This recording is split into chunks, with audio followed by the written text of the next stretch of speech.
Bab 391 UER meledak. Setelah mendengar Qin Chuan mengatakan hanya tersisa 9 detik, wajah asasin bulan perak ketiga berubah drastis. Tanpa membuang waktu, dia mengerahkan seluruh kekuatannya dan melesat pergi.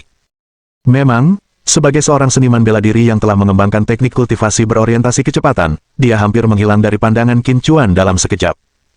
Dahi Qin Chuan sedikit berkerut, masih terlalu lambat.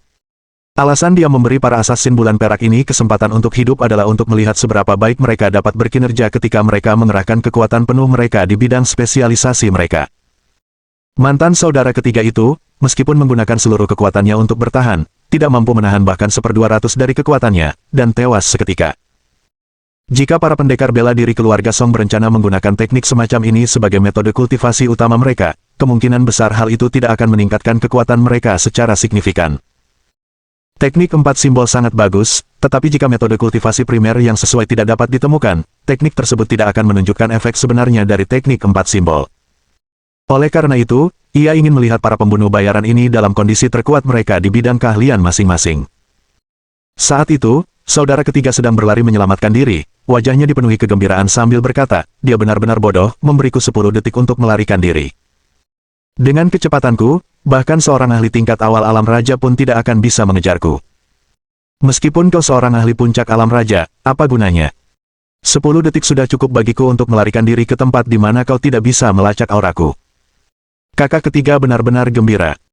Lagi pula, kakak keempat dan kedua baru saja tewas seketika, yang sudah cukup untuk menunjukkan kekuatan Qin Chuan.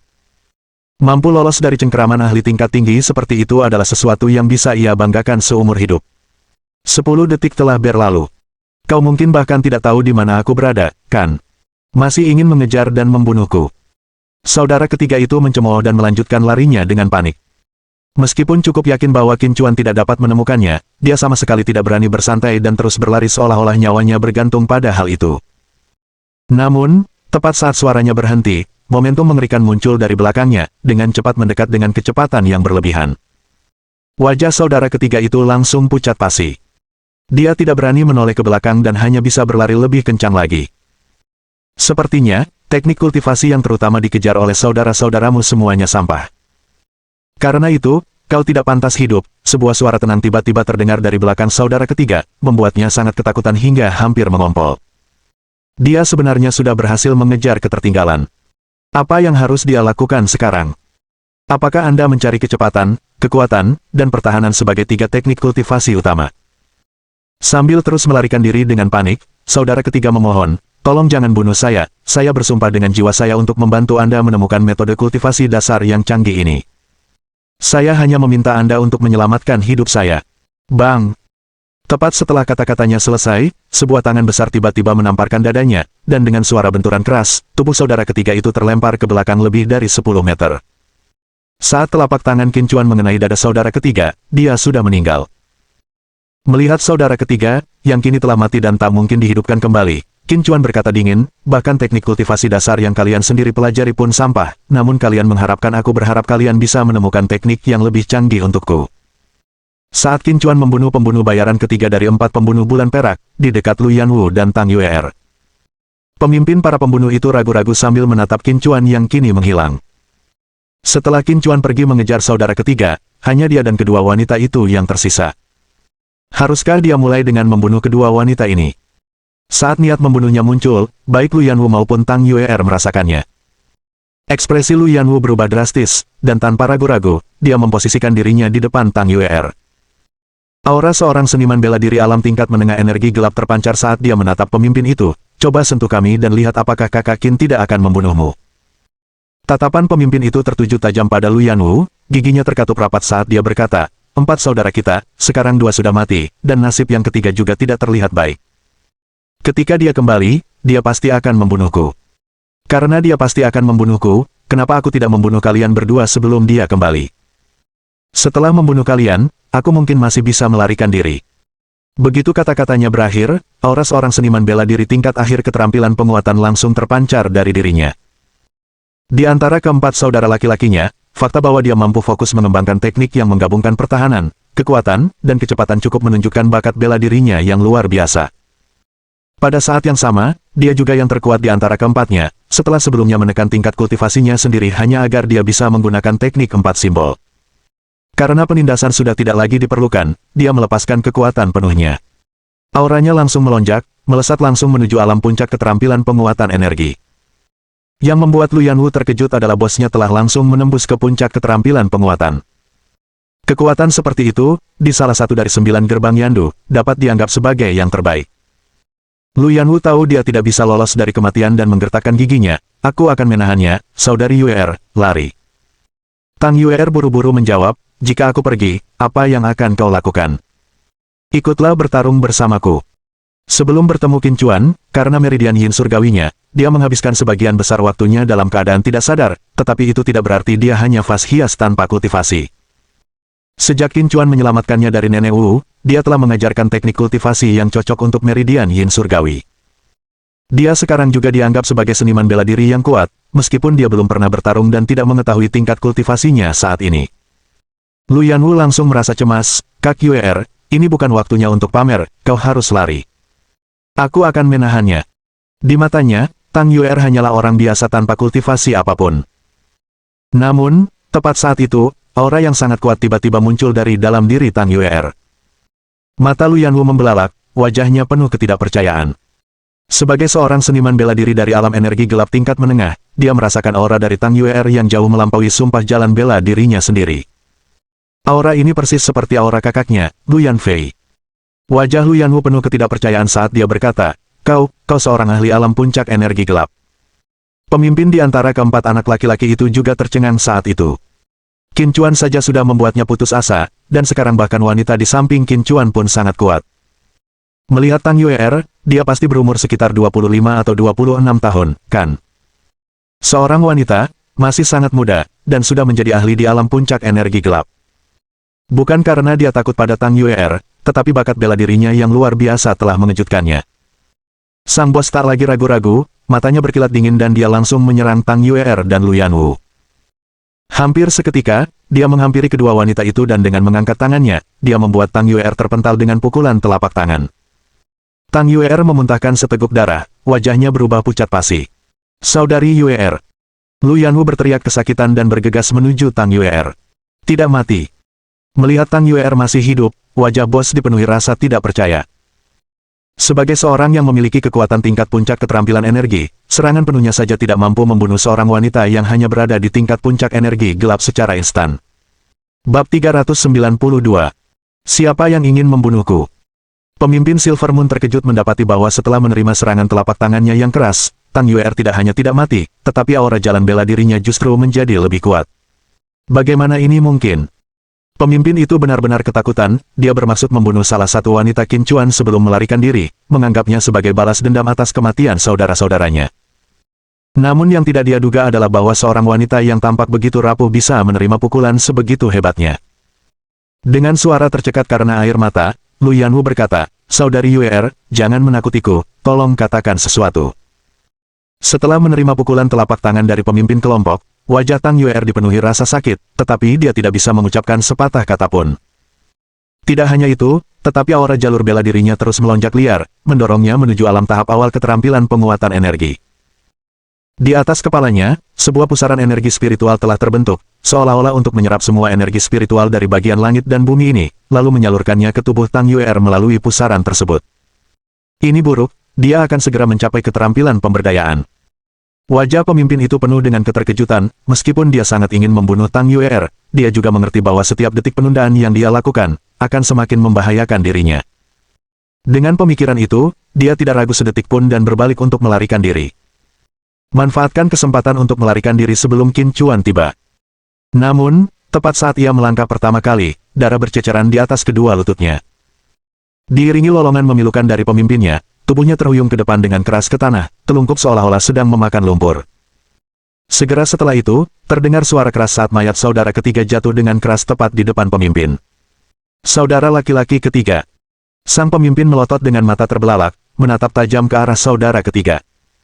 Dari keempat bersaudara itu, kini hanya dia yang masih hidup. Meskipun diliputi kesedihan, ia segera tersadar, wajahnya dipenuhi rasa takut saat ia menatap Qin Chuan, yang sedang memperhatikannya dengan senyum yang tidak sepenuhnya tampak seperti senyum. Meskipun Qin Chuan tersenyum, hal itu memberikan perasaan merinding pada sang pemimpin. Saat itu, yang dia rasakan hanyalah penyesalan yang mendalam.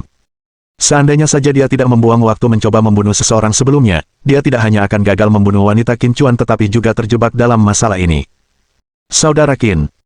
Melihat Qin Chuan kembali, air mata Lu Yanwu mengalir deras, sambil terisak, "Kakak Qin, cepat, lihat kakak Yue, ada apa dengannya?" Ketika si pembunuh menyerang Tang Yue, dia merasa seolah-olah akan mati, sesuatu yang belum pernah dia alami sedekat itu dalam hidupnya sebelumnya.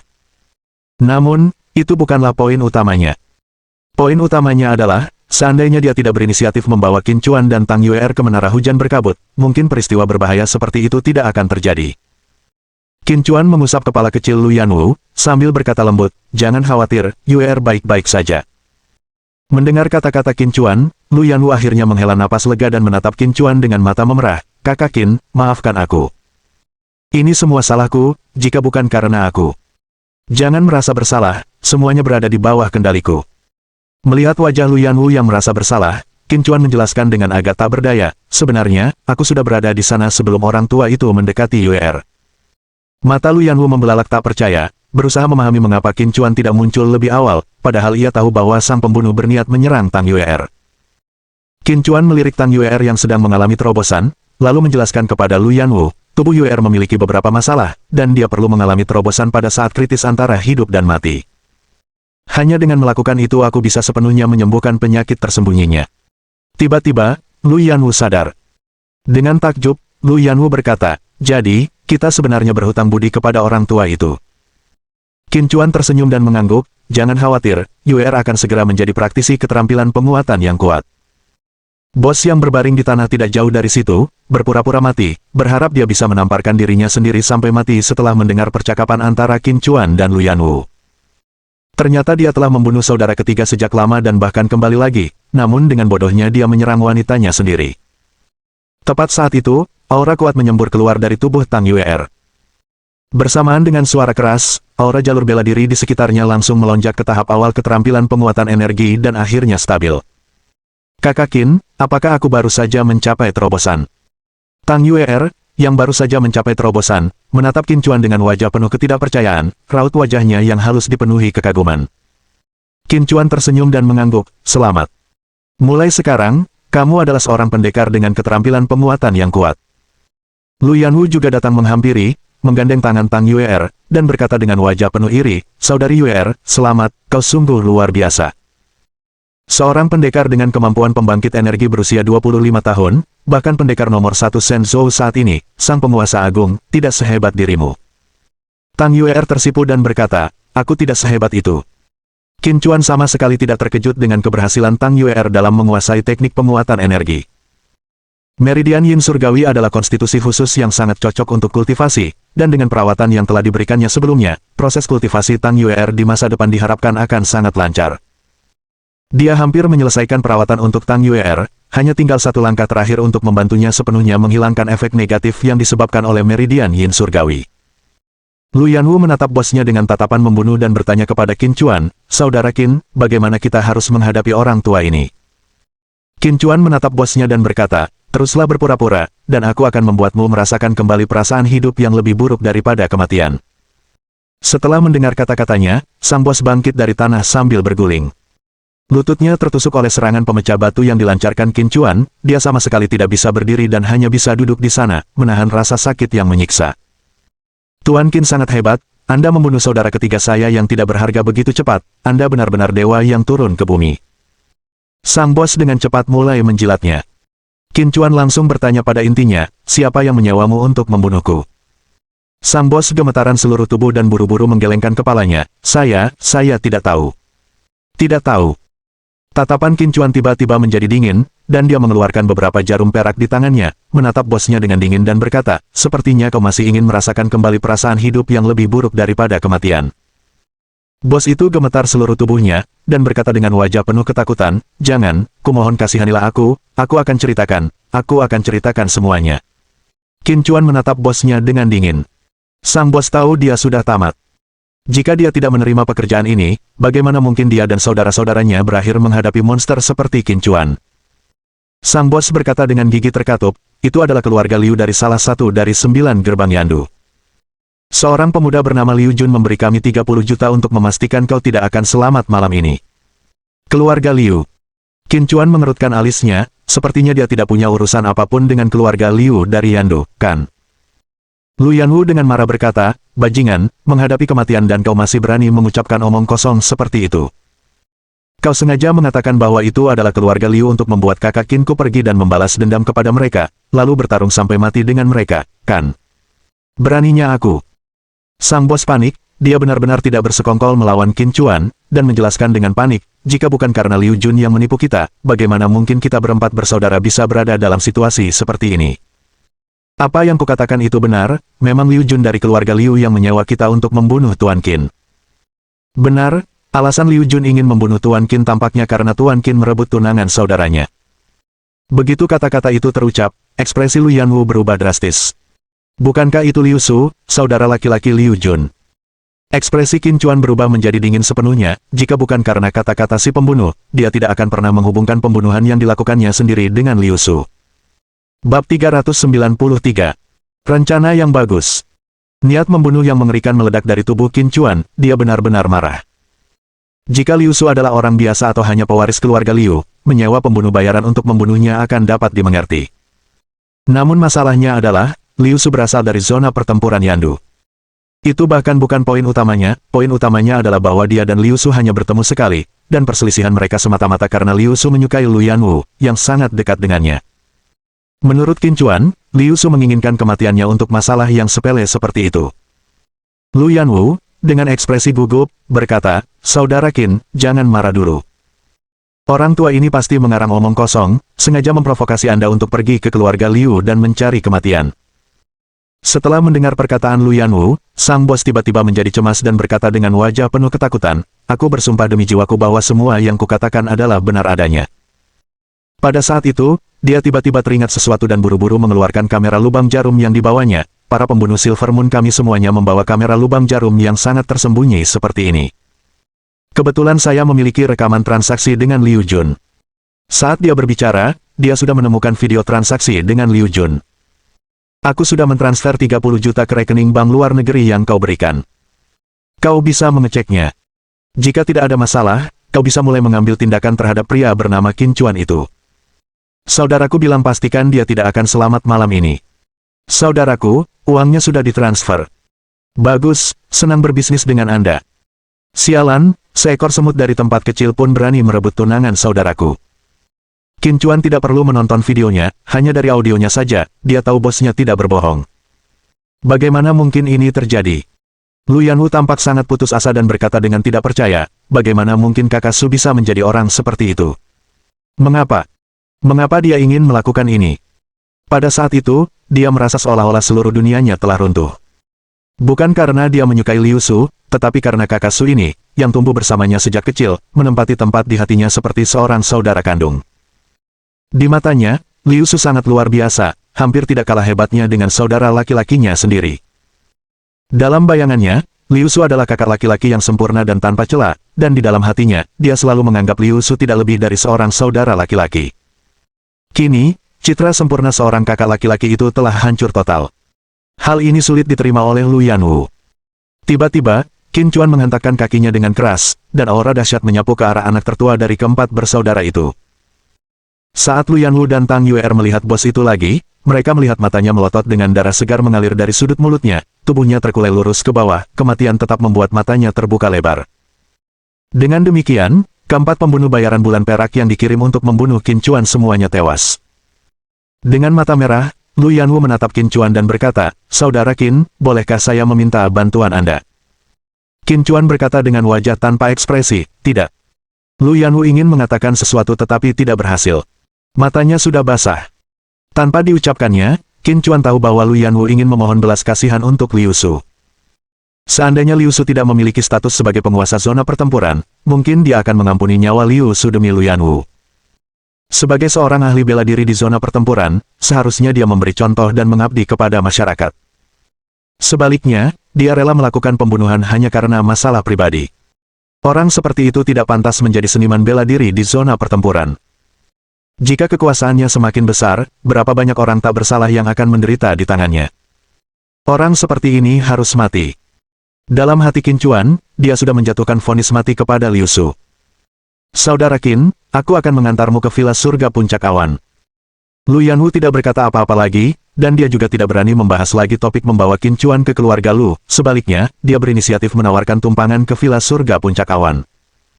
Villa Puncak Awan adalah sebuah rumah mewah kelas atas yang diberikan kepada Qin Chuan oleh Tuan Ye ketiga, Ye Tiancheng, dan merupakan salah satu dari 10 rumah besar yang terkenal sebagai 10 rumah besar Yandu. 20 menit kemudian, Lu Yanwu memarkir mobilnya di depan sebuah villa mewah yang berdiri sendiri. Sebagai salah satu dari 10 istana agung Yandu, bangunan ini benar-benar sangat tidak manusiawi, dengan eksterior yang mengesankan dan megah yang memancarkan aura kemewahan dan kekayaan. Dari lokasi Cloud Summit Heaven Villa, seseorang dapat melihat seluruh pemandangan Yandu yang ramai melalui jendela-jendela. Rumah besar ini bukan sekadar tumpukan baja dan beton, melainkan simbol kekuasaan dan status, sebuah istana modern yang megah dan agung. Saudara Qin, ini adalah villa puncak awan surga. Setelah Qin Chuan dan Tang Yuer keluar dari mobil, Lu Yanwu, dengan mata merah, berkata, "Kakak Qin, saudari Yuer, aku tidak akan mengganggu kalian lagi, aku akan pergi dulu." Sebelum Qin Chuan sempat berbicara, Lu Yanwu sudah menyalakan mobil dan pergi. Tang Yuer menatap Qin Chuan, lalu ke arah mobil itu pergi, dan menghela napas panjang. Masalah ini merupakan pukulan besar bagi Yanwu. Qin Chuan mengangguk, memang ini tantangan besar, tetapi dia bukan anak kecil lagi. Ada beberapa rintangan yang hanya dia yang bisa atasi. Ini juga bisa dianggap sebagai semacam proses penempaan. Ayo, kita masuk ke dalam. Sementara itu, di Misty Rain Tower, kantor manajer umum di lantai teratas. Jiang Chen yang berlutut di tanah, wajahnya dipenuhi rasa enggan, sementara Jiang Chenlong mondar-mandir di kantor dengan tangan di belakang punggung, wajahnya penuh amarah. "Kakak, aku akui anak itu memang punya bakat di bidang seni bela diri, tapi meskipun begitu, dia tidak pantas mendapatkan usaha keluarga Jiang kita untuk membujuknya, kan?" Tiba-tiba, Jiang Chen yang angkat bicara. Jiang Chenlong mengangkat tangannya dan menamparkan wajahnya dengan keras, sambil berteriak marah, "Diam! Apa kau benar-benar berpikir dia hanya seorang pemuda dengan sedikit bakat bela diri? Seorang anak muda yang dengan santai dapat menghasilkan 2 pil pembersih sumsum, dan tanpa perlu bergerak, dapat melukai seorang ahli keterampilan penguat tingkat lanjut hanya dengan momentum bela dirinya, kau benar-benar berpikir dia orang biasa." Saat itu, mata Jiang Chenlong membelalak karena marah, dan seluruh tubuhnya memancarkan aura yang menakutkan, hampir berharap dia bisa menamparkan orang tak berguna ini sampai mati.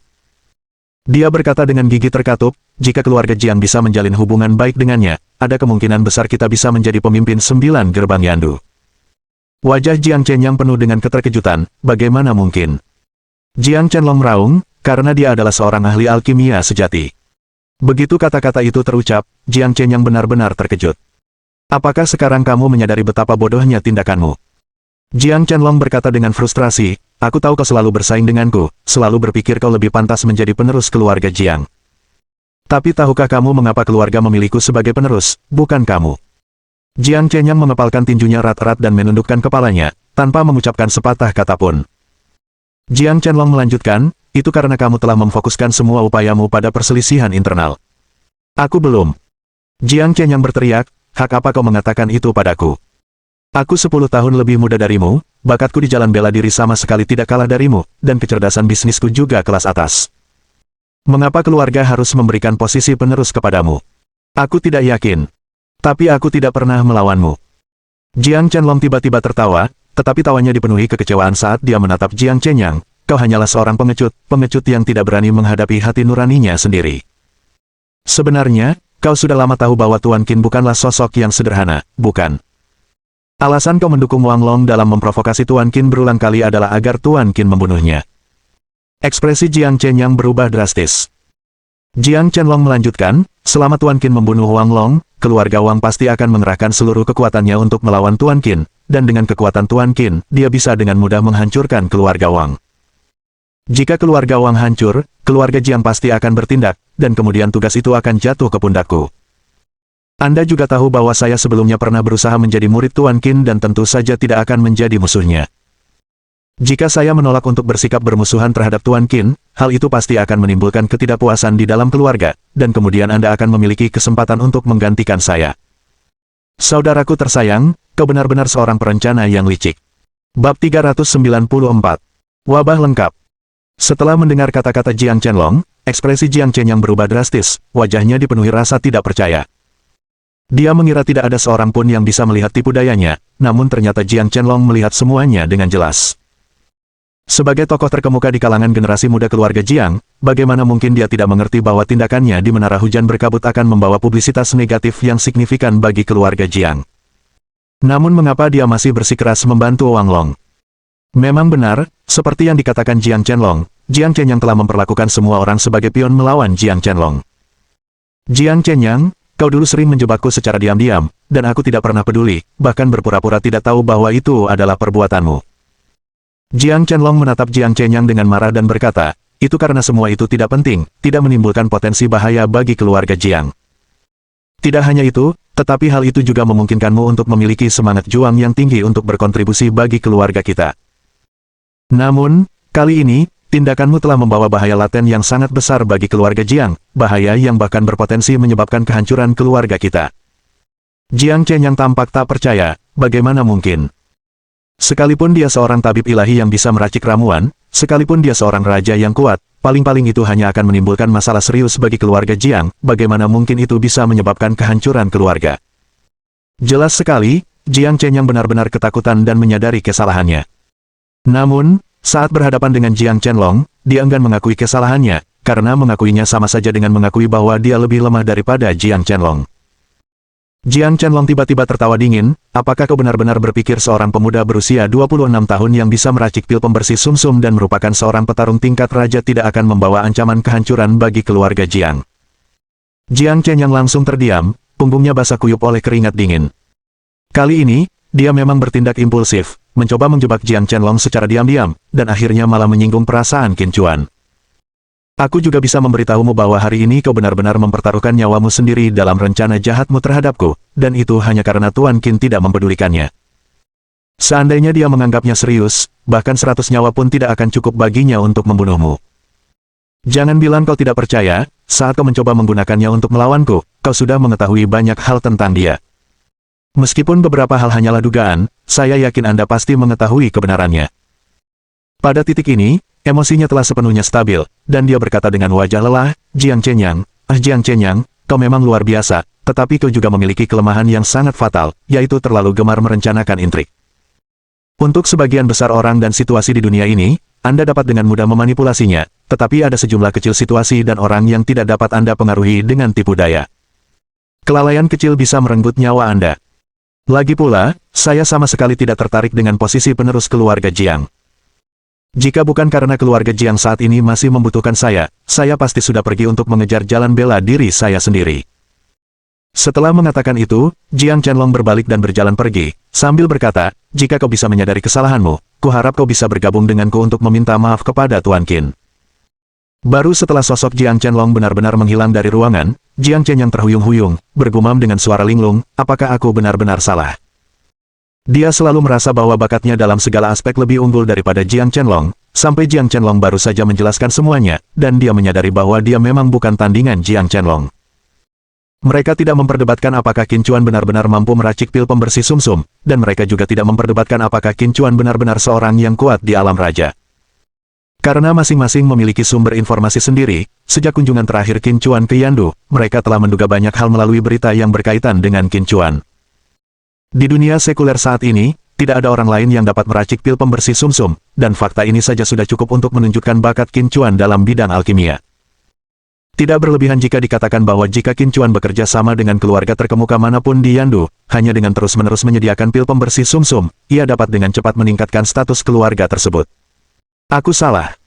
Setelah jeda yang cukup lama, Jiang Chen yang tiba-tiba berseru seolah baru saja teringat sesuatu. Ia tiba-tiba tersadar dan buru-buru berteriak sambil mengejar, kakak, tunggu aku. Sementara itu, jauh di markas besar zona perang ibu kota Yan, Liu Su. Liu Su bergumam pada dirinya sendiri, jika tidak terjadi hal yang tidak terduga, anak itu mungkin tidak akan melihat matahari besok, kan? Tepat setelah kata-katanya selesai, serangkaian bunyi nada dering yang mendesak tiba-tiba terdengar. Oh, ini telepon dari Yan Wu. Sambil melirik penelepon yang masuk, Liu Su agak terkejut.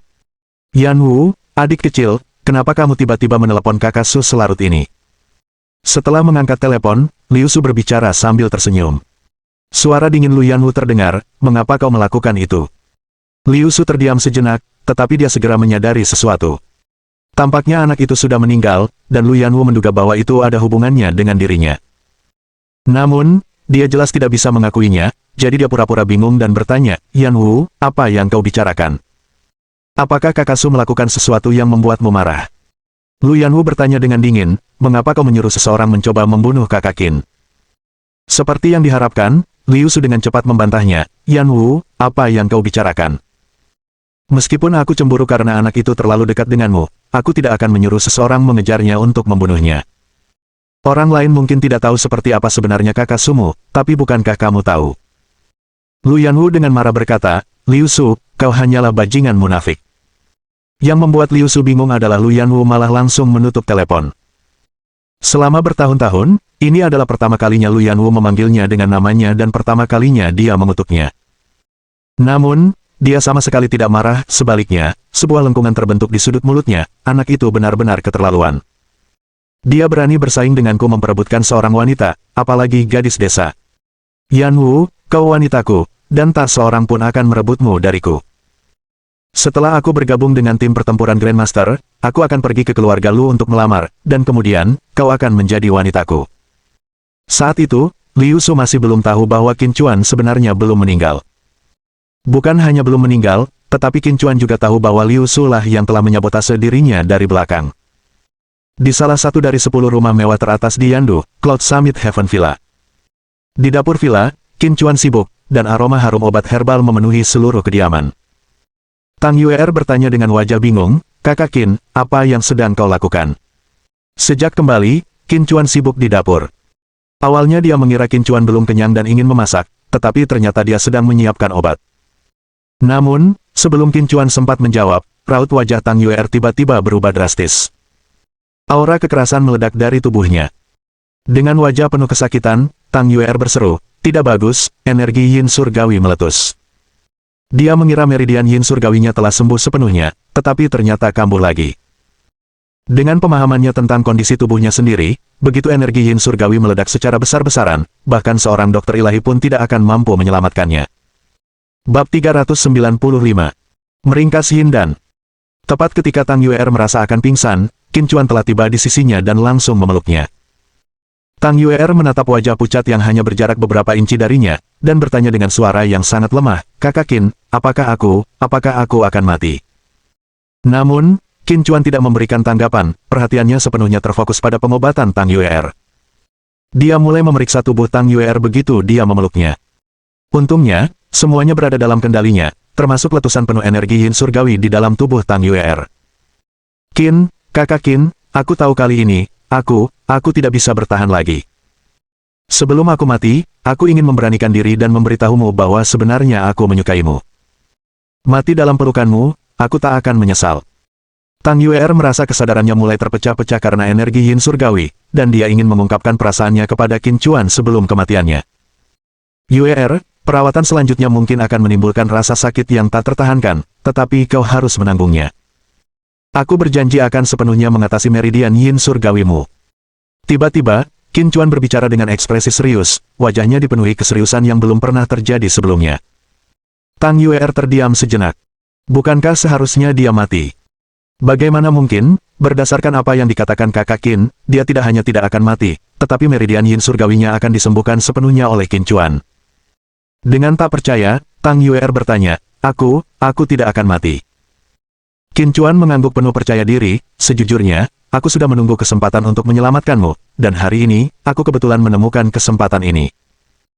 Meridian yin surgawi bukanlah penyakit yang tidak dapat disembuhkan, sebenarnya itu adalah kondisi fisik yang sangat cocok untuk kultivasi, hanya saja di dunia sekuler, tidak ada yang tahu cara mengatasi meridian yin surgawi. Karena meridian yin surgawi, Anda akan terus-menerus menghasilkan energi yin surgawi di dalam tubuh Anda, yang akan mengikis tubuh Anda, menyebabkan orang-orang mengira Anda cukup lemah padahal sebenarnya kebalikannya. Karena pengikisan energi yin surgawi sepanjang hidup, tubuh Anda telah beradaptasi dengannya. Para kultivator perlu memperkuat dantian mereka untuk kultivasi, yang melibatkan penyerapan energi spiritual dari langit dan bumi, yang akhirnya masuk ke dantian untuk dimurnikan dan diserap. Dengan meridian yin surgawi Anda, hanya dengan memadatkan energi yin surgawi yang telah sepenuhnya meletus menjadi yin dan di dalam dantian Anda akan mencegah letusan energi yin surgawi lebih lanjut. Tidak hanya itu, tetapi Anda juga akan menjadi jenius jalur bela diri dengan kecepatan kultivasi yang sangat cepat. Ketika para pembunuh dari bulan perak bergerak melawanmu, aku diam-diam mengawasi, menunggu sampai kau sepenuhnya mengaktifkan meridian yin surgawi dalam situasi hidup dan mati, sehingga energi yin surgawi dapat meledak sepenuhnya. Hanya dengan melakukan itu, aku bisa membantumu memadatkan yin dan.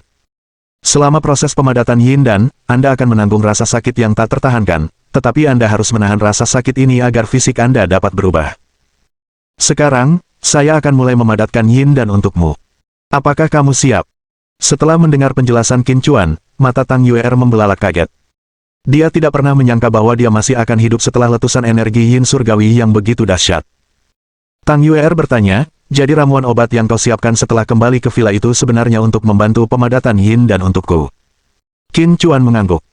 Kini yakin bahwa ia akan selamat, dan mengingat pengakuannya baru-baru ini kepada Qin Chuan, yang mengira ia akan mati, Tang Yuer merasa wajahnya memerah karena malu hingga ia berharap bisa merangkak ke dalam lubang dan bersembunyi. Saat Tang Yuer semakin merasa tidak nyaman, dia memutuskan untuk tidak lagi memikirkan momen-momen canggung itu dan berkata dengan sungguh-sungguh, "Kakak Qin, aku siap, mulailah kapanpun kau siap." Qin Chuan berkata, "Pergilah ke kamar mandi, lepaskan semua pakaianmu, dan berbaringlah di bak mandi." Oke. Wajah Tang Yuer sangat merah hingga seolah bisa meneteskan air, tetapi dia menyadari sepenuhnya bahwa ini adalah bagian yang diperlukan dari proses perawatan. Lagi pula, Qin Chuan-lah yang akan melihatnya telanjang, bukan orang lain, apa yang perlu ditakutkan. Mandi obat sudah disiapkan di dalam bak mandi. Tanpa ragu-ragu, Tang Yuer melepas pakaiannya dan melangkah tanpa alas kaki ke dalam bak mandi. Saat tubuhnya bersentuhan dengan air obat itu, rasa sakit yang menus excruciating menyebar ke seluruh tubuhnya. Tang Yuer tak kuasa menahan rintihan kesakitan. Dia merasa seolah-olah cairan obat itu dengan panik merasuki tubuhnya. Namun setelah hanya sekali berteriak, dia mengertakkan giginya menahan rasa sakit, menutup mulutnya, dan menenggelamkan seluruh tubuhnya ke dalam bak mandi, hanya menyisakan kepalanya di atas air. Pada saat itu, Qin Chuan memasuki kamar mandi. Melihat sosok sempurna yang terbaring telanjang di bak mandi, ia tidak merasakan pikiran yang tidak pantas. Qin Chuan berkata, "Aku akan menggunakan ilmu akupuntur untuk memadatkan yin dan di dalam dirimu. Jika aku menyinggung perasaanmu dengan cara apapun selama proses ini, mohon maafkan aku." Mata Tang Yuer terpejam rapat saat ia menahan penderitaan mandi obat dan tekanan di pikirannya. Ketika dia menyadari bahwa Qin Chuan akan menusuk dantiannya dengan jarum, dia mengerti apa yang dimaksud Qin Chuan dengan menyinggung. Rasa malu tampaknya mengurangi rasa sakit akibat mandi obat tersebut. Sepanjang proses akupuntur, dia terus menutup matanya, berpura-pura mati. Namun, memikirkan Qin Chuan, yang dicintainya, membuatnya dipenuhi rasa bahagia yang mendalam. Sementara itu, di keluarga Wang di Yandu. Meskipun kekuatan keluarga Wang jauh lebih kecil daripada 9 gerbang Yandu, mereka tetap dianggap sebagai keluarga terkemuka di Yandu. Pada saat itu, Wang Yusan, kepala keluarga Wang, meringkuk kesakitan. Di ranjang pasien di hadapannya terbaring tubuh yang sudah lama meninggal dan kaku, itu adalah Wang Long. Wang Yusan meraung, "Anakku mati dengan cara yang mengerikan. Aku ingin bajingan Qin Chuan itu tidak mendapat kuburan untuk beristirahat. Tuan, tenangkan diri Anda." Seketika itu, seseorang berdiri dan berkata dengan cemas, "Tuan, pemuda kurang ajar Qin Chuan itu memiliki hubungan yang sangat baik dengan Lu Yanwu dari keluarga Lu, dan sangat mungkin dia adalah menantu keluarga Lu. Lagi pula, bajingan itu tinggal di salah satu dari 10 hunian termewah di Yandu, Villa Gunung Puncak Awan, yang konon merupakan kediaman tuan ketiga Ye Tiancheng. Ada kemungkinan bajingan ini memiliki hubungan dengan Ye Tiancheng. Kita tidak boleh bertindak gegabah. Sekalipun kita ingin membalas dendam, setidaknya kita harus menunggu sampai kita mengetahui identitas sebenarnya dari bajingan itu sebelum bertindak." Tamparan. Wang Yusan menamparkan pria parubaya itu hingga terpental dan berteriak, "Keluarga Lu juga harus menjunjung akal sehat. Sekalipun dia bukan menantu mereka, dia harus membayar dengan nyawanya atas kematian putraku. Sebarkan berita ini, semua prajurit kuat keterampilan energi dari keluarga Wang, ikuti aku ke Villa Gunung Puncak Awan." Atas perintah Wang Yusan, semua pendekar kuat keterampilan penguatan dari keluarga Wang dikerahkan dan bergegas menuju arah Villa Puncak Awan Surga. Pada saat yang bersamaan, di dalam Cloud Summit Heaven Villa, Qin Chuan sibuk memadatkan yin dan untuk Tang Yuer. Pengobatan telah mencapai titik kritis, dan seluruh tubuh Tang Yuer dipenuhi jarum perak. Qin Chuan juga berkeringat deras, hampir menggigit ujung lidahnya agar tetap sadar. Mengondensasikan yin dan membutuhkan sejumlah besar energi yin surgawi, dan tubuhnya dapat secara otomatis menyerap energi ini. Karena itu, selama perawatan, dia harus tetap terjaga dan menghindari menyerap sedikit pun energi yin surgawi. Ketidakmampuannya menyerap energi yin surgawi berarti dia tidak dapat menggunakan energi spiritual, yang membuat perawatan tersebut sangat melelahkan baginya. Qin Chuan merasa seolah-olah dia bisa pingsan kapan saja. Wajah Tang Yuer meringis kesakitan luar biasa saat energi yin surgawi berubah menjadi yin dan di dalam dantiannya, seolah-olah merobek tubuhnya. Bab 396. Mengerikan seperti itu. Sebelum memikirkan cara menyelesaikan sepenuhnya meridian yin surgawi Tang Yuer, Qin Chuan sudah mengantisipasi bahwa prosesnya akan sangat sulit. Namun ketika ia secara resmi mulai memadatkan yin dan untuk Tang Yuer, ia menyadari bahwa prosesnya jauh lebih sulit daripada yang ia bayangkan. Kesulitan utamanya adalah dia harus tetap sangat waspada dan tidak boleh menyerap energi yin surgawi apapun. Oleh karena itu, dia tidak dapat menggunakan kemampuan kultivasinya sama sekali, dan hanya dapat menggunakan keterampilan medis paling murni untuk memadatkan yin dan bagi Tang Yuer. Selain itu, meskipun racun ilahi Kunlun di tubuhnya telah ditekan, bukan berarti tidak ada kemungkinan untuk meletus kembali. Dia khawatir jika dia dengan ceroboh menyerap energi yin surgawi, itu akan mengganggu keseimbangan di dalam tubuhnya. Melihat Tang Yuer yang berjuang dengan susah payah, Qin Chuan berkata dengan suara berat. Setelah Tang Yuer berhasil memadatkan yin dan, bukan hanya kultivasinya akan meningkat drastis, tetapi jalan kultivasinya di masa depan juga akan menjadi sangat lancar. Namun, proses ini terlalu menyakitkan, dan Qin Chuan khawatir Tang Yuer tidak akan sanggup menanggungnya. Aku pasti tidak akan mengecewakanmu, ah. Tang Yuer mengeluarkan lolongan panjang ke langit, wajahnya meringis kesakitan. Kulitnya yang semula cerah kini berlumuran darah, dan air obat di bak mandi terserap dengan cepat oleh bercak-bercak darah dari kulitnya. Tanpa disadari, air di bak mandi kembali jernih, hanya menyisakan warna merah terang. Jelas terlihat bahwa khasiat pengobatan dari mandi tersebut telah sepenuhnya diserap oleh tubuh Tang Yuer. Dan kepadatan energi yin surgawi di dalam tubuh Tang Yuer telah mencapai puncaknya, dan energi itu sudah mulai bocor keluar secara terus-menerus. Inilah batas energi yin surgawi yang dapat ditahan oleh tubuh Tang Yuer. Mata Qin Chuan tiba-tiba berbinar, dan jari telunjuk tangan kanannya, secepat kilat, menyentuh beberapa titik akupuntur utama di sekitar dantian Tang Yuer. Sui Fen, belum cukup. Teruslah memadatkan.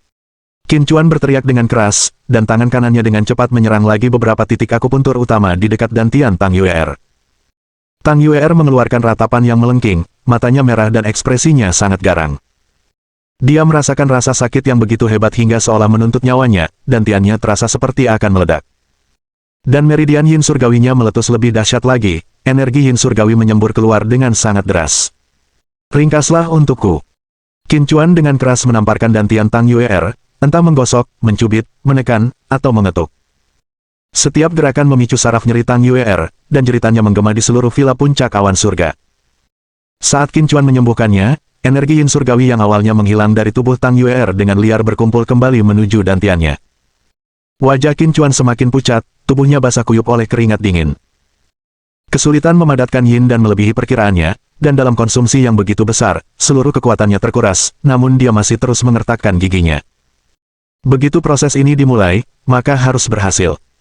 Jika gagal, paling tidak akan menghancurkan fondasi Tang Yuer dalam jalan bela diri, dan paling buruk akan mengakibatkan kematian.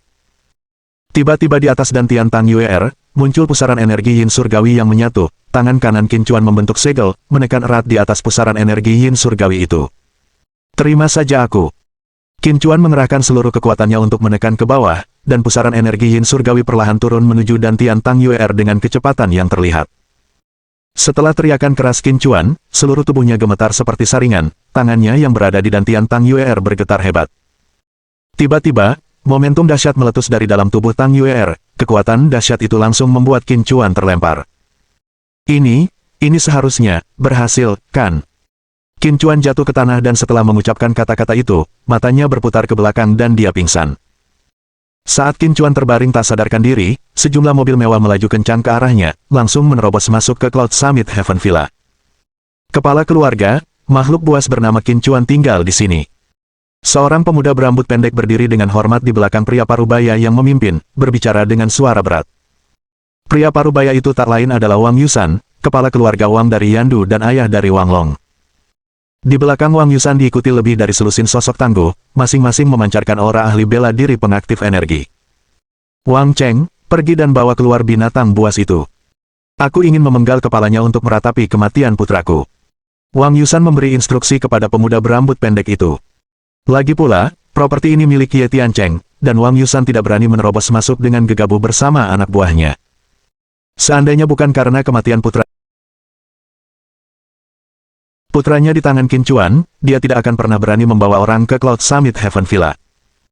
Wang Cheng, keponakan Wang Yusan dan tokoh terkemuka di antara generasi muda keluarga Wang, baru berusia 32 tahun tetapi telah mencapai alam puncak energi gelap.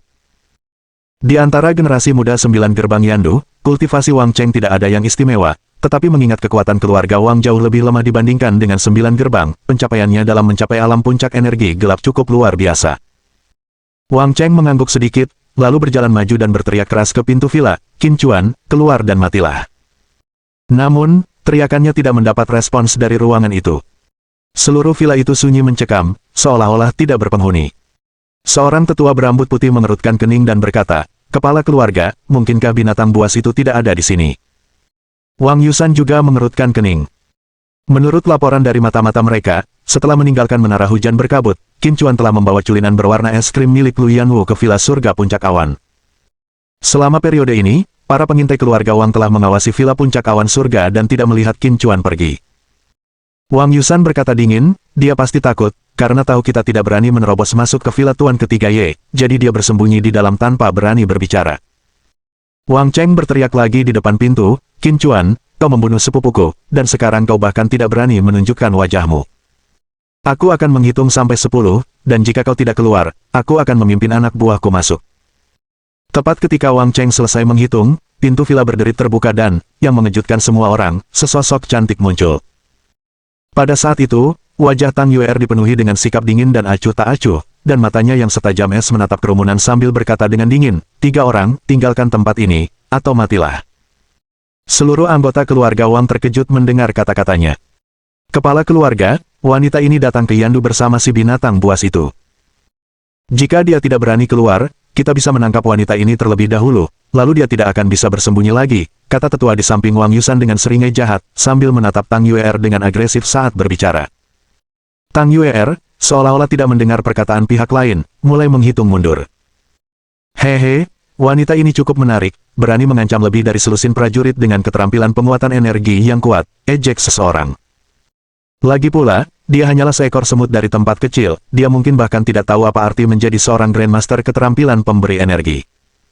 Karena dia adalah wanita dari si buas itu, kita jelas tidak boleh membiarkannya pergi begitu saja. Para anggota keluarga Wang semuanya tertawa, masing-masing menatap Tang Yuer dengan penuh hasrat jahat. Tang Yuer memang sudah cantik, dan sikapnya yang dingin semakin memperkuat keinginan setiap pria untuk menaklukkannya. 2. Meskipun keluarga Wang mengejeknya, Tang Yuer tetap acuh tak acuh dan kembali menghitung mundur. Wang Yusan menatap Tang Yuer dengan saksama, dan entah mengapa, ia merasakan aura niat membunuh yang mengintimidasi terpancar dari wanita itu.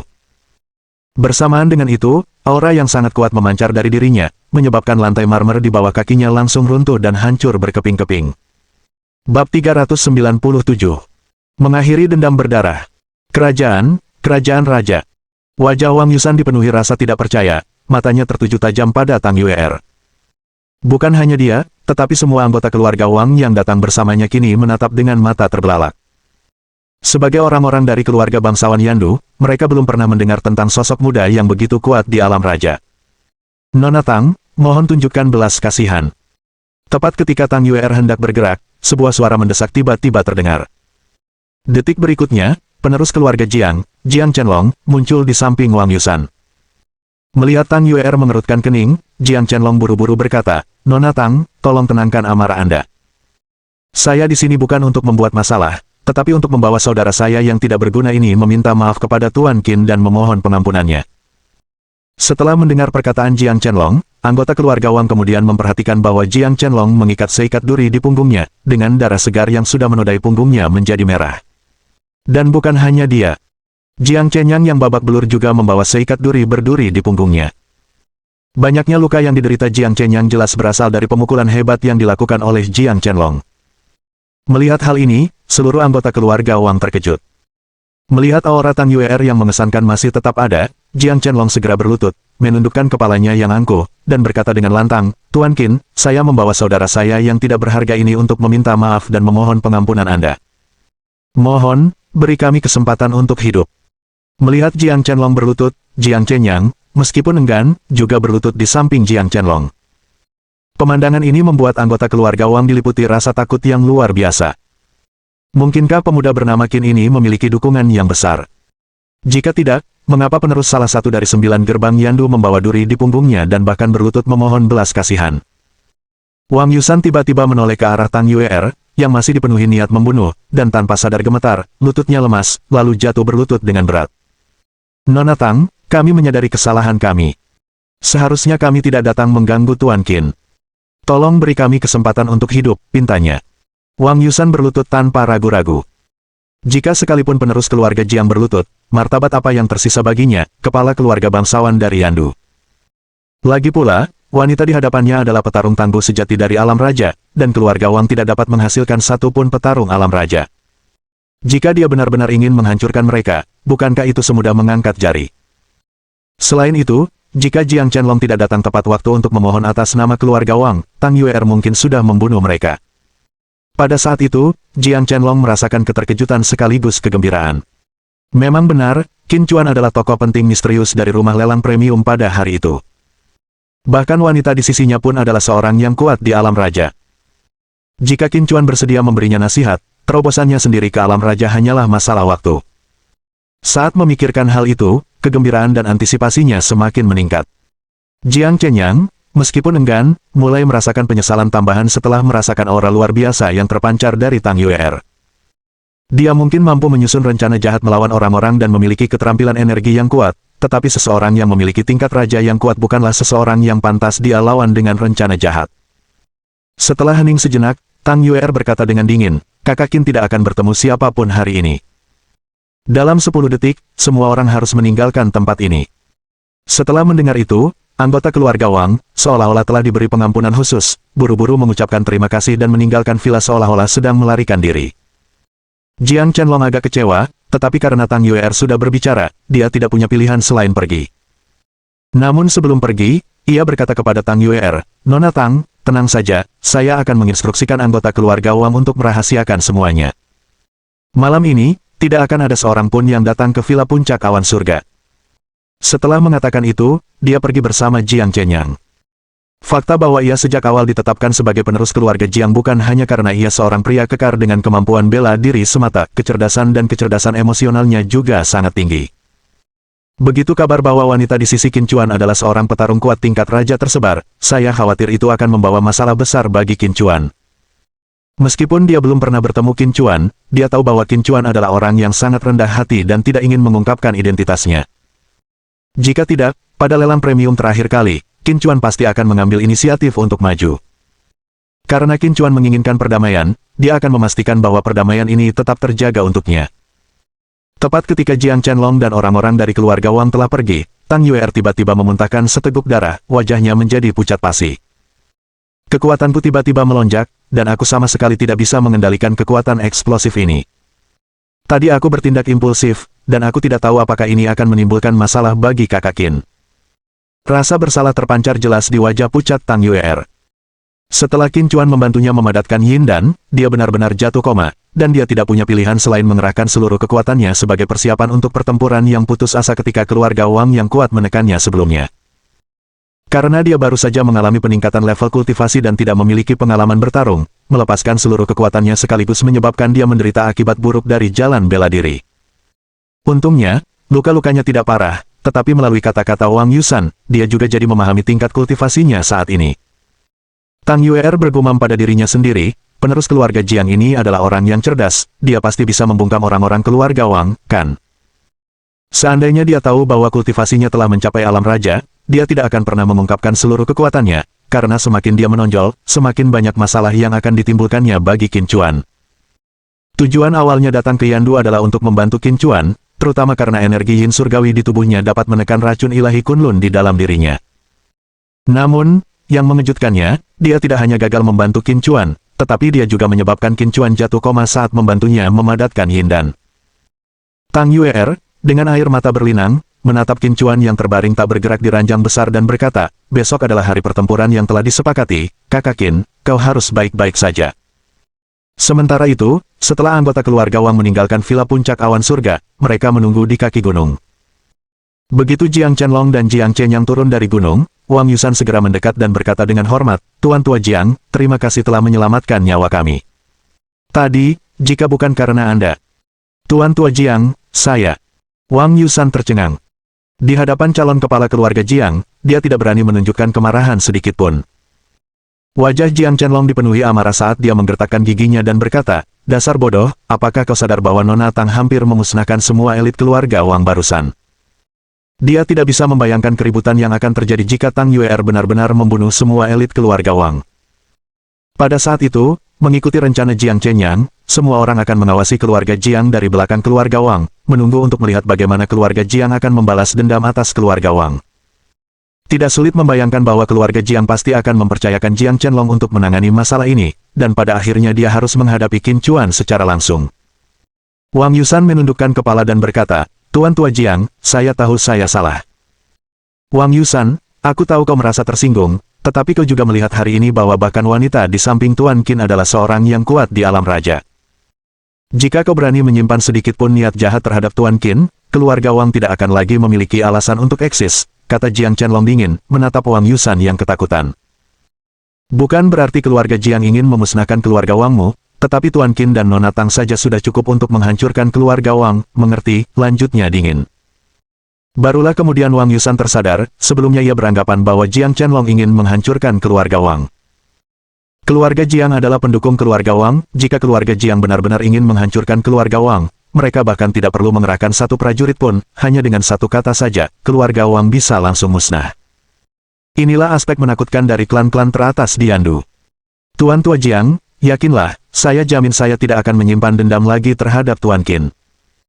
Adapun nasib Wang Long, biarlah itu menjadi akibat perbuatannya sendiri karena telah menyinggung seseorang yang seharusnya tidak pernah ia provokasi," kata Wang Yusan dengan kepalan tangan yang terkepal erat dan gigi yang terkatup rapat. "Putranya lah yang telah meninggal. Bagaimana mungkin dia tetap tenang dan melepaskan kebenciannya?" Jiang Chenlong berbicara dengan wajah serius, "Kau tidak boleh mengungkapkan apapun yang terjadi malam ini. Malam ini, Jiang Chenyang dan aku tidak pernah berada di Cloud Summit Heaven Villa, dan kau juga tidak. Apakah kau mengerti?" Bab 398. Reaksi balik metode Dao. Di mana Wang Yusan berani menolak. Dia mengangguk berulang kali dan berjanji, "Tuan Tua Jiang, yakinlah, mengenai semua yang terjadi malam ini, saya jamin tidak akan mengungkapkan sepatah kata pun kepada pihak luar. Bisa dikatakan tanpa ampun bahwa keluarga Wang hanyalah anjing bagi keluarga Jiang, dan jika bukan karena sikap menjilat keluarga Wang, mereka tidak akan memiliki status mereka saat ini." Di hadapan Jiang Chenlong, calon kepala keluarga Jiang, Wang Yusan bahkan tak berani bernapas berat. "Aku tahu kau menaruh harapan besar pada Wang Long, bahkan berniat membesarkannya sebagai penerus, tetapi kau harus mengerti bahwa dunia ini sangat luas. Jangankan keluarga Wang, bahkan keluarga Jiangku pun memiliki banyak orang dan kekuatan yang tidak boleh kita sakiti." Melihat betapa bijaksananya Wang Yusan, sikap Jiang Chenlong sedikit melunak, menepuk bahu Wang Yusan dan berkata dengan penuh makna, "Jangan bilang Wang Long adalah satu-satunya putramu." Mendengar kata-kata itu, wajah Wang Yusan berubah drastis. Tentu saja, Wang Long bukanlah satu-satunya putranya, ia memiliki anak di luar nikah, tetapi ia tidak menyangka rahasia seperti itu akan diketahui oleh Jiang Chenlong. Dia juga memahami bahwa pernyataan mendadak Jiang Chenlong yang mengisyaratkan bahwa dia memiliki putra lain juga merupakan bentuk ancaman baginya, dan jika kejadian malam ini bocor, konsekuensinya akan sangat berat. Tiba-tiba, Jiang Chenlong berkata, "Jika kau memiliki putra lain, aku dapat menjamin bahwa di masa depan keluarga Wang, dia akan menjadi penerusnya." Memberi tamparan lalu mengajak kencan, itulah teknik Jiang Chenlong dalam mengelola orang. Sesungguhnya, setelah mendengar kata-katanya, Wang Yusan langsung bersemangat dan buru-buru mengucapkan terima kasih, Tuan Tua Jiang. Terima kasih, Tuan Tua Jiang. Lagi pula, keluarga Wang adalah keluarga yang berpengaruh di Yandu dan sangat besar. Meskipun dia adalah kepala keluarga, banyak kekuasaannya dibatasi oleh beberapa tokoh dalam keluarga. Jika ia membawa anak haramnya kembali ke keluarga, dikhawatirkan banyak orang tidak akan senang. Namun dengan jaminan dari Jiang Chenlong, dia merasa lega. Masa depan masih panjang, dan saya menantikan lebih banyak kerjasama di antara kita. Setelah Jiang Chenlong selesai berbicara, dia berbalik dan pergi. Wang Yusan memimpin anggota keluarga untuk dengan hormat menyaksikan mobil mewah Jiang Chenlong pergi. Namun, tidak ada yang menyadari kilatan dingin terpancar dari mata Wang Cheng, yang selama ini mengikuti Wang Yusan. Di keluarga Wang, dia adalah pemimpin generasi muda, telah mencapai alam puncak energi gelap pada usia 32 tahun, dengan bakat bela diri yang menyaingi para jenius jalur bela diri dari 9 gerbang Yandu. Seandainya Wang Long bukan karena fakta bahwa ia adalah putra Wang Yusan, ia akan menjadi penerus yang paling cocok untuk keluarga Wang. Ketika mengetahui kematian Wang Long, ia justru merasa sangat senang. Dengan kepergian Wang Long, siapa lagi yang bisa menyainginya untuk posisi penerus? Namun yang tidak pernah ia duga adalah bahwa Wang Yusan memiliki anak di luar nikah, dan terlebih lagi, anak ini telah mendapatkan persetujuan dari Jiang Chenlong. Melihat posisi penerus yang sudah di depan mata lepas begitu saja, yang tersisa di hatinya hanyalah amarah. Pada saat itu, Wang Yusan tiba-tiba mengeluarkan botol porselen putih, menuangkan selusin pil hitam dari botol tersebut, dan dengan tatapan tajam ke arah para pendekar, dia berkata, masing-masing minum satu. Setelah semuanya tenang, saya akan memberi kalian penawarnya.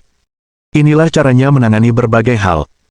Untuk setiap masalah yang perlu dirahasiakan, dia akan menyiapkan pil racun untuk setiap orang yang hadir guna mencegah kebocoran informasi. Setelah mendengar kata-katanya, para jagoan itu semuanya menunjukkan ekspresi yang sangat buruk, tetapi sebagai ahli bela diri dari keluarga Wang, mereka tidak berhak untuk menolak dan terpaksa menelan pil racun itu. Melihat hanya Wang Cheng yang belum meminum pil racun itu, Wang Cheng menatap Wang Yusan dan berkata, "Paman, aku tidak perlu meminumnya, kan?" Setelah berpikir sejenak, Wang Yusan tidak bersikeras dan memasukkan kembali pil racun terakhir ke dalam botol porselen putih. Wang Yusan menatap Wang Cheng dengan penuh arti dan berkata, "Xiao Cheng, ketika saudaramu kembali ke keluarga, dia akan membutuhkan perhatianmu sepenuhnya. Kamu tidak boleh mengecewakan pamanmu." Wang Cheng terkejut sejenak sebelum menyadari bahwa saudara laki-laki yang disebut oleh Wang Yusan adalah anak haram. Meskipun Wang Cheng merasa kesal di dalam hatinya, ia tetap tenang di permukaan dan buru-buru berkata, "Jangan khawatir, Paman. Apapun yang terjadi, aku akan selalu berada di sisimu tanpa ragu." Tak lama kemudian, orang-orang dari keluarga Wang juga pergi. Villa Surga Puncak Awan. Tang Yue'er dengan waspada menjaga sisi tempat tidur Qin Chuan, menatap wajahnya yang masih pucat, dipenuhi kekhawatiran di hatinya. "Kakak Qin, besok adalah duel yang telah kau setujui dengan Liu Kuangren.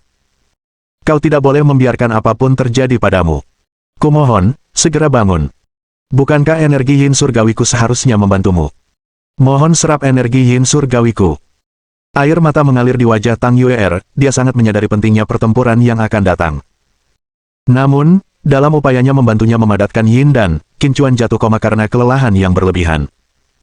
Liu Kuangren adalah lawan yang sangat kuat. Bahkan jika Qin Chuan terbangun sekarang, apakah dia bisa pulih ke kondisi puncaknya tepat waktu untuk duel besok? Pada saat itu, Tang Yue'er merasakan rasa bersalah yang luar biasa. Dia menyesal telah mengikuti Qin Chuan ke Yandu. Tepat saat itu, sebuah suara samar tiba-tiba terdengar. Jantung Tang Yue'er berdebar gembira, dan ketika ia melihat Qin Chuan membuka matanya, ia berkata dengan tercekat, "Kakak Qin, kau akhirnya bangun." Dengan itu, dia buru-buru bangun, mengambil secangkir air, dan dengan lembut membantu Qin Chuan duduk bersandar di kepala ranjang sebelum dengan hati-hati menyuapinya air. Setelah minum sedikit air, Qin Chuan merasa jauh lebih nyaman. "Jangan khawatir. Aku hanya kelelahan karena terlalu banyak bekerja, makanya aku agak lemas. Setelah tidur nyenyak, aku seharusnya bisa kembali ke kondisi prima," kata Qin Chuan selembut mungkin, sambil menatap Tang Yue'er dengan mata berkaca-kaca. Dengan setengah percaya, Tang Yue'er, sambil menyeka air matanya, bertanya, "Kakak Qin, apakah itu benar-benar terjadi?" Terutama karena Qin Chuan tampak sangat lemah saat itu, wajahnya pucat pasi, dan ucapannya terdengar lemah. Tang Yue'er merasa bahwa Qin Chuan mungkin akan kembali pingsan kapan saja. Sambil tersenyum, Qin Chuan menjawab, "Kapan aku pernah berbohong padamu? Jangan khawatir, aku tidak akan membiarkan apapun terjadi padaku." Sambil berbicara, ia mengulurkan tangan untuk mengacak-acak kepala Tang Yue'er, "Baiklah, jangan khawatirkan aku lagi. Pergi istirahatlah." Tang Yue'er menggelengkan kepalanya dengan tergesa-gesa, "Aku tidak akan pergi kemanapun. Aku akan tetap di sisimu malam ini." Mungkin menyadari kata-katanya terdengar agak terlalu intim, dia tersipu dan dengan cepat menambahkan, "Kakak Qin, kau istirahat saja. Aku akan duduk di samping tempat tidur, dan aku akan tidur setelah kau tertidur." Mengetahui bahwa Tang Yue'er khawatir, Qin Chuan tidak bersikeras. Dia tersenyum, mengangguk, lalu berbaring di tempat tidur.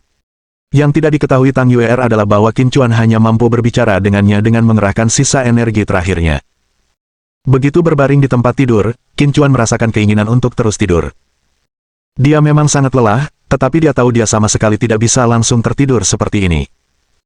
Dalam hati, Qin Chuan bergumam, dengan tingkat kultivasiku saat ini, memadatkan yin dan secara paksa untuk Tang Yuer memang sangat tidak mungkin. Kali ini aku benar-benar berlebihan. Jika aku tidak bisa pulih tepat waktu untuk duel dengan Liu Kuangren besok, apa yang harus kulakukan? Dia tidak berencana memadatkan yin dan untuk Tang Yuer secepat ini, dia bermaksud menunggu sampai kultivasinya mencapai terobosan lain dan kemudian mencari kesempatan yang tepat. Namun, takdir berkata lain, kesempatan itu muncul hari ini. Untuk membantu Tang Yuer memadatkan yin dan, diperlukan pengaktifan penuh meridian yin surgawi, dan krisis hidup dan mati adalah kesempatan terbaik. Namun, karena kekuatannya yang tidak mencukupi, ia menderita efek samping dari seni Taois misterius agung, dan dengan kemampuan medisnya saat ini, ia tidak dapat dengan cepat memulihkan kondisinya ke kondisi puncak. Bab 399. Sebarkan berita. Pada saat itu, Qin Chuan merasa semakin lemah dan kesadarannya perlahan memudar, membuatnya kembali koma.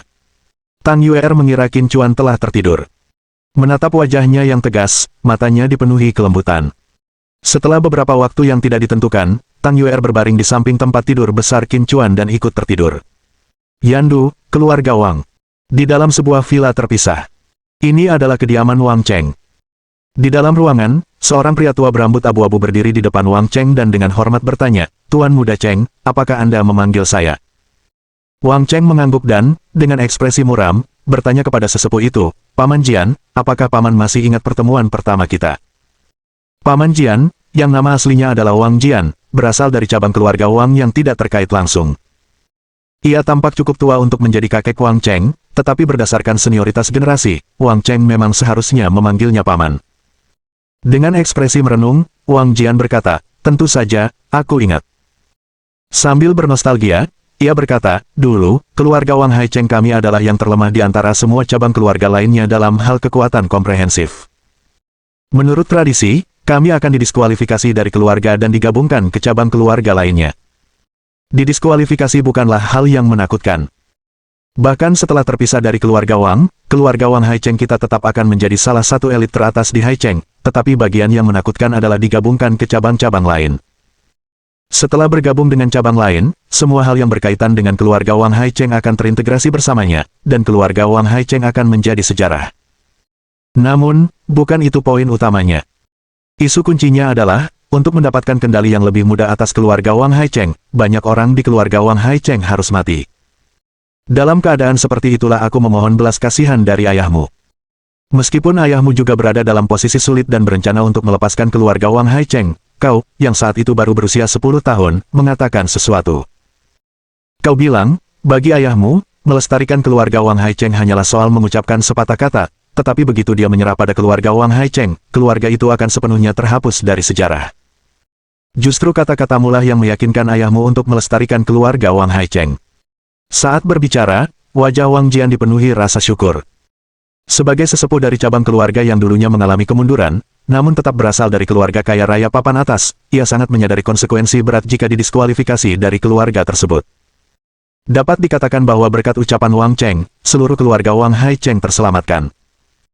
Dengan wajah tanpa ekspresi, Wang Cheng berkata, "Kau tahu, alasan aku ingin ayahku melestarikan keluarga Wang Haicheng hanyalah untuk membuat keluarga Wang Haicheng merasa berhutang budi kepada ayahku. Seperti yang saya katakan tahun itu, melestarikan keluarga Wang Haicheng hanyalah sebuah janji bagi ayah saya, dan begitu keluarga Wang Haicheng bangkit, itu akan menjadi dukungan yang signifikan bagi ayah saya. Sederhananya, semuanya didorong oleh kepentingan." Wang Jian, dengan wajah getir, tetap berkata, "Terlahir di keluarga kaya, bahkan seekor anjing pun harus mematuhi aturan keluarga.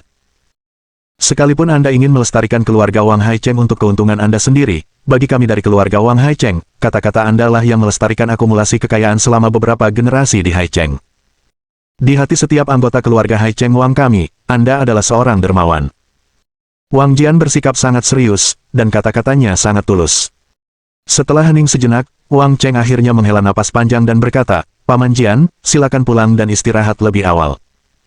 Namun Wang Jian tidak pergi, malah bertanya, "Tuan Muda Cheng, karena Anda memanggil saya selarut ini, pasti ada sesuatu yang sangat penting yang perlu Anda minta saya lakukan.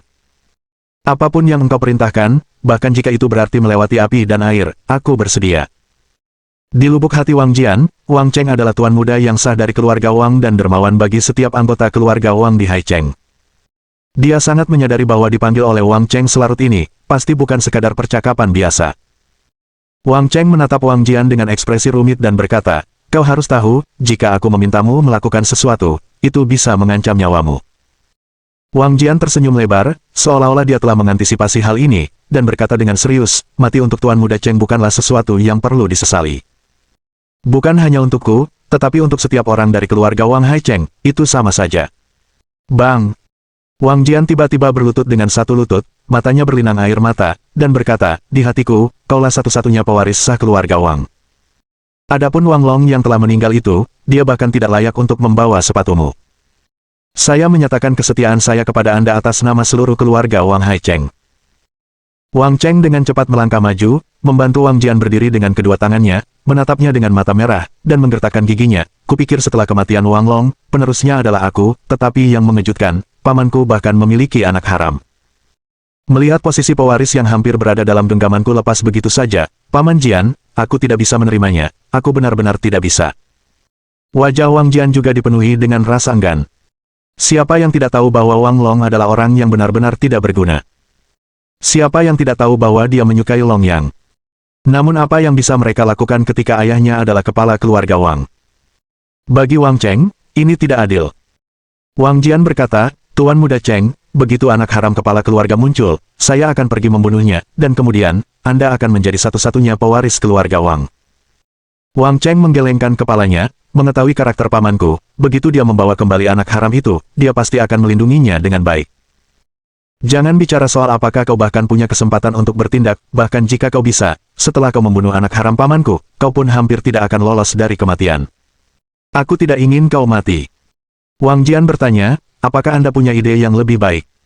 Wang Cheng menatap Wang Jian dengan serius dan berkata, "Aku memang punya rencana, tetapi mulai sekarang, kau harus hidup dalam persembunyian."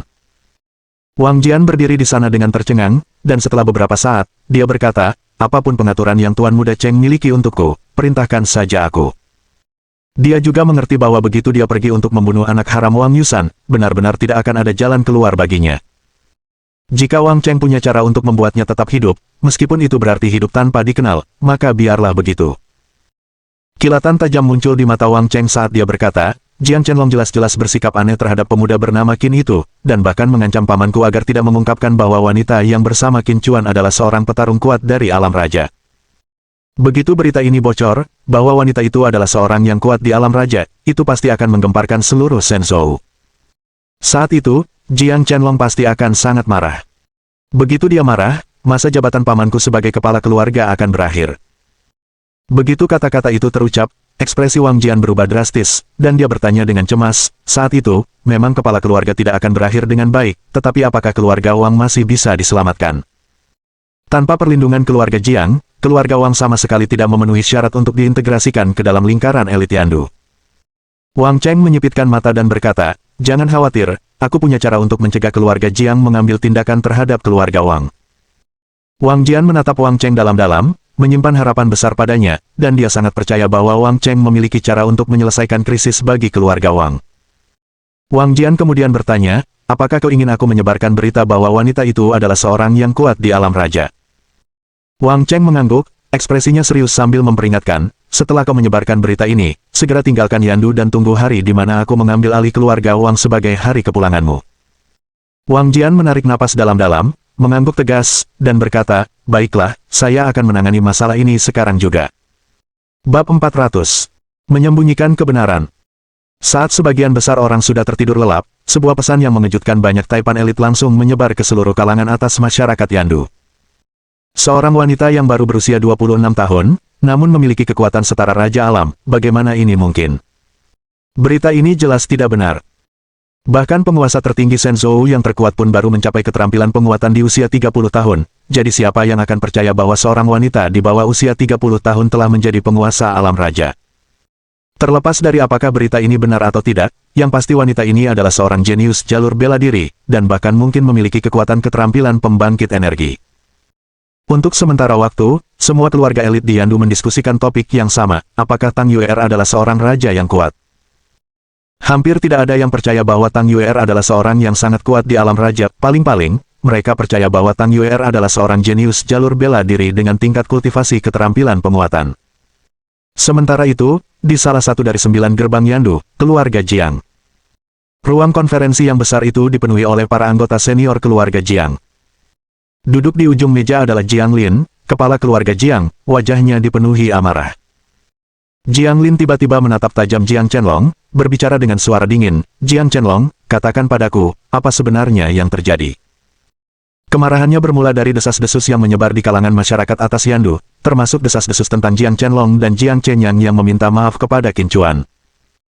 Justru karena desas-desus inilah berita tentang Tang Yue'er sebagai seorang yang sangat kuat di alam raja menyebar ke seluruh Yandu dengan kecepatan yang mengerikan, bahkan mencapai kota-kota lain. Keluarga Jiang, sebagai salah satu dari 9 keluarga elit teratas di seluruh Shenzhou, kini dilanda desas-desus bahwa calon kepala keluarga mereka meminta maaf kepada seorang pemuda dari tempat kecil, yang merupakan skandal bagi keluarga Jiang.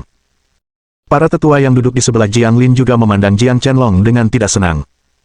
Setiap tindakan Jiang Chenlong mewakili seluruh keluarga Jiang. Jiang Chenlong juga sangat marah, bukan karena rumor tentang permintaan maafnya, tetapi karena keluarga Wang telah membocorkan berita bahwa Tang Yue'er adalah seorang yang kuat di alam raja. Jiang Chenlong baru saja mulai menjelaskan, tetapi setelah ia memanggil, "Ayah," ia disela oleh Jiang Lin yang sangat marah, "Panggil aku kepala keluarga." Jiang Chenlong sedikit terkejut, lalu ia berbicara untuk menjelaskan, "Kepala keluarga, saya rasa saya tidak melakukan kesalahan apapun." Bang! Kata-katanya terputus lagi ketika Jiang Lin menamparkan meja konferensi dengan keras, dan jejak tangan langsung terbentuk di permukaan meja kayu yang kokoh. Namun, itu hanya bekas jejak, permukaan meja tidak pecah, permukaannya tetap halus dan mengkilap seolah-olah jejak itu berada di atas tanah liat. Untuk mengendalikan kekuatan dengan begitu sempurna, bahkan Jiang Chenlong dengan kultivasi alam puncak keterampilan penguatan energinya pun tidak dapat mencapainya. Jiang Lin menggelegar, "Tindakanmu telah sepenuhnya mempermalukan keluarga Jiang, dan kau masih tidak menyadari kesalahanmu." Melihat Jiang Lin mengamuk, semua anggota berpangkat tinggi dari keluarga Jiang tidak berani bernapas terlalu keras. Sebaliknya, Jiang Chenlong, pusat kemarahan ini, tidak menunjukkan rasa takut di wajahnya tetapi berbicara dengan tenang, "Kepala keluarga, bolehkah saya menjelaskan diri saya sepenuhnya sebelum Anda menghakimi saya?" "Baiklah, aku ingin melihat penjelasan seperti apa yang bisa kau berikan, dan jika itu tidak memuaskanku, mungkin sudah saatnya keluarga Jiang memilih penerus baru," kata Jiang Lin dengan muram. Ketika kata-kata itu diucapkan, seluruh ruangan menjadi terkejut. Sekalipun Jiang Chenlong benar-benar mempermalukan keluarga, itu bukanlah alasan yang cukup untuk kehilangan kedudukannya sebagai pewaris. Lagi pula, Jiang Chenlong adalah seorang ahli tingkat puncak keterampilan energi, dan pada usia 45 tahun, dianggap sebagai jenius jalur bela diri teratas di seluruh Yandu. Keluarga Jiang membutuhkan seorang pewaris yang tidak hanya memiliki karakter dan kebajikan yang patut dicontoh, tetapi juga cukup kuat dalam jalan bela diri untuk berdiri di puncak Shenzhou. Jiang Chenlong juga terkejut sejenak melihat wajah marah Jiang Lin, dia menyadari bahwa di mata ayahnya, reputasi keluarga Jiang selalu yang terpenting. Dia memang sangat hebat, tetapi Jiang Chenyang tidak kalah hebat darinya. Bahkan jika keluarga Jiang kehilangan dia, mereka masih memiliki Jiang Chenyang. Dengan pikiran-pikiran itu, wajah Jiang Chenlong dipenuhi kepahitan saat dia mulai menjelaskan. Kelompok pemimpin itu mendengarkan dengan tenang sampai mereka mengetahui dari ucapan Jiang Chenlong bahwa kultivasi Qin Chuan bahkan lebih menakutkan. Baru kemudian mereka akhirnya mengerti mengapa Jiang Chenlong bertindak seperti itu. Namun, bakat dalam seni bela diri saja tampaknya tidak cukup untuk membuat pewaris keluarga Jiang datang secara pribadi untuk mengakui kesalahannya. Jiang Lin menatap Jiang Chenlong dengan tatapan dingin dan berkata, "Jiang Chenlong, jika ini satu-satunya alasanmu, itu tidak dapat mengurangi dampak negatif yang telah kau timbulkan pada keluarga Jiang." Meskipun dia masih sangat marah, amarah di hatinya telah mereda secara signifikan setelah mendengar penjelasan Jiang Chenlong. Jiang Chenlong, dengan ekspresi getir, berkata, "Jika kepala keluarga berpikir bahwa menyinggung dua raja kuat di bawah usia 30 tahun kurang serius daripada membiarkan reputasi keluarga Jiang sangat tercoreng, maka saya bersedia menerima pencopotan posisi saya sebagai pewaris." Mendengar itu, semua orang terkejut. Bahkan Jiang Chenyang, yang selalu mendambakan posisi pewaris, menunjukkan ekspresi kosong. Dia tahu betul bahwa selama Jiang Chenlong menyebarkan berita bahwa Qin Chuan juga bisa membuat pil pembersih sumsum, keluarga Jiang tidak akan pernah menghukumnya. Perlu diketahui bahwa Yandu saat ini bahkan tidak memiliki satupun alkemis yang mampu membuat pil pembersih sumsum. Pil pembersih sumsum memiliki efek pembersihan sumsum dan pemurnian tubuh, yang dapat meningkatkan fisik seorang seniman bela diri secara signifikan. Jika sebuah keluarga memiliki sejumlah besar pil pembersih sumsum, bahkan jika itu hanya keluarga biasa dari kota kecil, mereka dapat berkembang menjadi kekuatan utama yang menyaingi 9 gerbang Yandu dalam waktu 10 tahun. Jika salah satu keluarga di antara 9 gerbang Yandu memiliki sejumlah besar pil pembersih sumsum, keluarga itu akan langsung menjadi pemimpin 9 gerbang. Bagus. Sangat bagus. Luar biasa bagus. Jiang Lin sangat marah mendengar kata-kata Jiang Chenlong dan hampir mendesis. Karena kau begitu tidak peduli dengan posisimu sebagai pewaris keluarga Jiang, aku akan mengabulkan keinginanmu. Mulai hari ini, kau bukan lagi pewaris keluarga Jiang. Orang-orang dari keluarga Jiang terkejut. Jiang Lin benar-benar telah mencopot Jiang Chenlong dari posisinya sebagai pewaris kepala keluarga. Ini tidak boleh dilakukan. Ya, bakat Tuan Muda Sulung Jiang dalam jalan bela diri memang luar biasa. Hanya dalam beberapa tahun, dia mungkin bisa melangkah ke alam raja. Keluarga Jiang membutuhkan pemimpin masa depan dengan kaliber setinggi itu. Kepala keluarga, mohon tenang. Tuan Muda Jiang Sulung, segera berlutut dan minta maaf kepada kepala keluarga. Itu hanya amarah sesaat, tidak bermaksud serius. Untuk beberapa saat, semua orang mencoba memohon atas nama Jiang Chenlong. Kalian semua diam. Jika ada lagi yang berani memohon untuk sita berguna ini, jangan salahkan aku kalau aku bersikap kejam. Jiang Lin melambaikan tangannya dengan lebar, lalu berdiri dan berkata, sebarkan beritanya, mulai malam ini, posisi Jiang Chenlong sebagai pewaris dicabut. Posisi pewaris keluarga Jiang akan diambil alih oleh Jiang Chenyang. Rapat ditutup. Setelah mengatakan itu, Jiang Lin pergi dengan langkah besar, meninggalkan sekelompok pemimpin keluarga Jiang yang tercengang di belakangnya. Para pemimpin keluarga Jiang, meskipun tidak ingin Jiang Chenlong dicopot sebagai pewaris, juga tahu betapa otokratisnya kepala keluarga mereka dalam memerintah. Keputusan yang dibuat oleh Jiang Lin berada di luar jangkauan siapapun. Karena tahu mereka tidak bisa mengubah pikiran Jiang Lin, semua orang dengan berat hati memberi selamat kepada Jiang Chenyang lalu bubar. Jiang Chenyang diam-diam menentang Jiang Chenlong selama bertahun-tahun, selalu berusaha untuk menggantikannya. Namun, setelah resmi diangkat sebagai pewaris keluarga Jiang, ia sama sekali tidak merasa gembira, malah merasakan dorongan untuk menolak. Namun dia tahu bahwa jika dia pergi menemui Jiang Lin untuk mengundurkan diri dari jabatannya saat ini, bahkan jika Jiang Lin tidak tega membunuhnya, dia pasti akan melumpuhkannya. Ayahnya tidak pernah peduli dengan kasih sayang antara ayah dan anak, matanya hanya tertuju pada untung dan rugi kepentingan keluarga. Setelah semua orang pergi, ruang konferensi hanya menyisakan dua bersaudara, Jiang Chenlong dan Jiang Chenyang.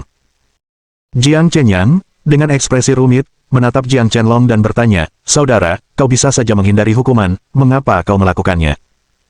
Mohon dukungan dari omom ante-ante sekalian, buat subscribe atau sharekan novel Mimin ke Facebook kalian, agar channel Mimin bisa terus berkembang. Dengan begitu, Mimin bisa lebih semangat untuk up novel seru lain ke depannya. Buat teman-teman yang sudah subscribe dan sharekan novel Mimin, Mimin ucapkan terima kasih sebanyak-banyaknya. Sekiranya teman-teman menghadapi masalah video diputar dalam bahasa Inggris, coba tukar kepada bahasa Indonesia original melalui cara ini. Semasa mendengarkan, pencet tombol setting di atas kanan video, pilih audio track dan tukar bahasa.